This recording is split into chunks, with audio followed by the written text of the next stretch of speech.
Hey everyone, it's Phil Sean back in another video, and today I want to talk about guild versus environment and the new patch that just dropped, but go a little bit more in depth on how to prepare for some of the things coming and some of the things that I think are going to be very impactful for your account, because the patch has not dropped yet. They delayed it by a day, so we have a little bit of time to prepare with the actual patch notes information in front of us. So let's jump into it.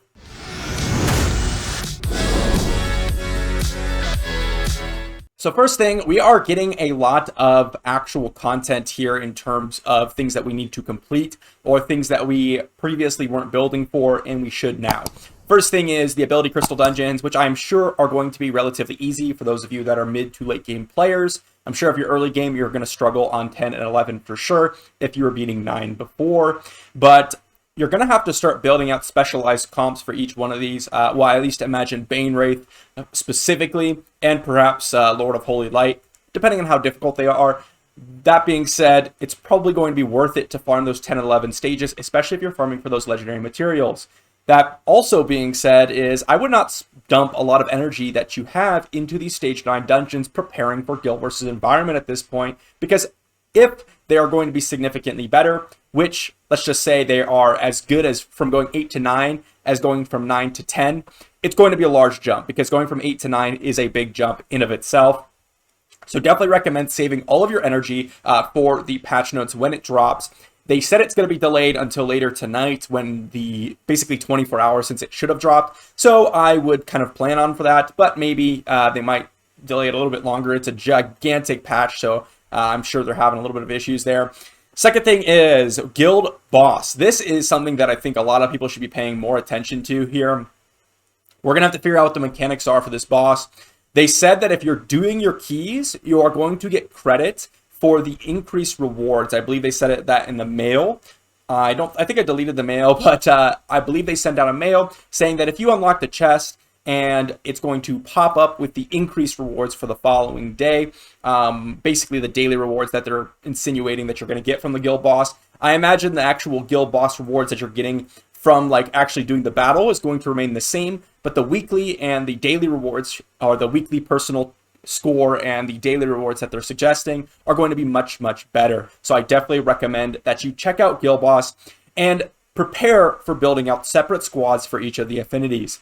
How are we going to be preparing for both this and for the probably the biggest drop of content since the launch of this game, guild versus environment? Well, we're going to have to do a couple things. I've already done a video on this, but more specifically, due to the recent patch changes, I think there's a few characters that we're going to want to focus on in addition. I think the first one that's going to be an absolute must build, again, this is theoretical because we have not actually gotten the multipliers or the actual effectiveness of these guys, but Jonathan, I think he's going to be an absolute monster with his shielding, with his HP scaling damage, with his AoE attack down and defense down. I think he's going to be a massive bonus to your account.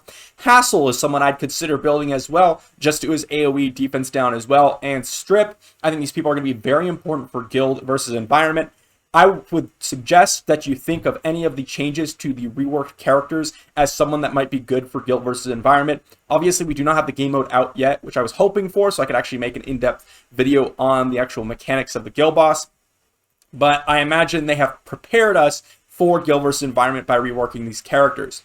Now, the other one I would suggest looking out for is going to be, obviously, if you have Abaddon, I would highly suggest that you look out for him. But there's another one here. I actually think Vance is going to be an excellent character for guild versus environment. When you're talking about PvP content, I think Vance might have gotten a little bit of a nerf. But when you're talking about PvE content, he got a massive buff in his survivability, and he's going to be much more viable in terms of running him in dungeons and guild versus environment. I think those are the three characters to be on the lookout for. There's obviously a bunch of other ones that I think are excellent and got solid buffs. And I do want to mention that I think I read Lydia's patch notes wrong. I missed the keyword also, and so I do want to correct that here. We're going to get the 35% dodge, as well as the basic giving you an additional 30% dodge with a dodge increase. And we're going to have a 30% reduction on AoE ability damage, which is massive. I think she could be a massive tool for both PvP and PvE. Having a 65% dodge, assuming you're getting these basics off, I would suggest people just put her on basic only, don't even use the ultimate, and then constantly giving herself that dodge increase. That's going to massively increase the chance you're going to land the passive. I think she's going to be an excellent, excellent character. Now, Obviously, when we're talking about guild versus environment, guild boss, we're talking about compositions. I imagine for guild versus environment as well, you're going to be able to run a similar comp. It's not like going to be a one-time use for your characters. That's what I think, but obviously I'm not 100% sure on that. And so you're going to want the different tools in order for you to slot them in. And I think Jonathan and Hassel are going to be the prime choices for that.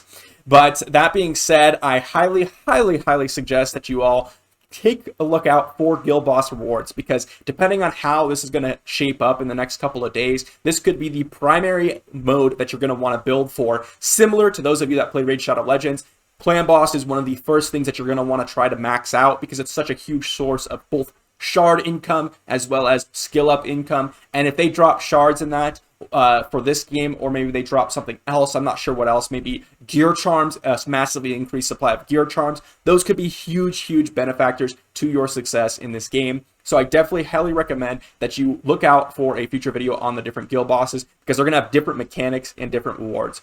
That being said, hopefully this is a better in-depth review over the patch and things that I think are going to be super standouts for guild versus environment and things that you're going to want to build out. Remember, it's huge because we have the hero recall feature. So these characters that you might be prepping their glyphs for, you can recall them back. Make sure you check the list. I believe it's going to be Rickard, Jonathan, Vance, Hassel, and one other one. Those are the characters you're going to be able to recall. So if you dump resources into them, do not worry. You'll be able to drop, could basically refund them. So go ahead and farm these characters out because you have no downside.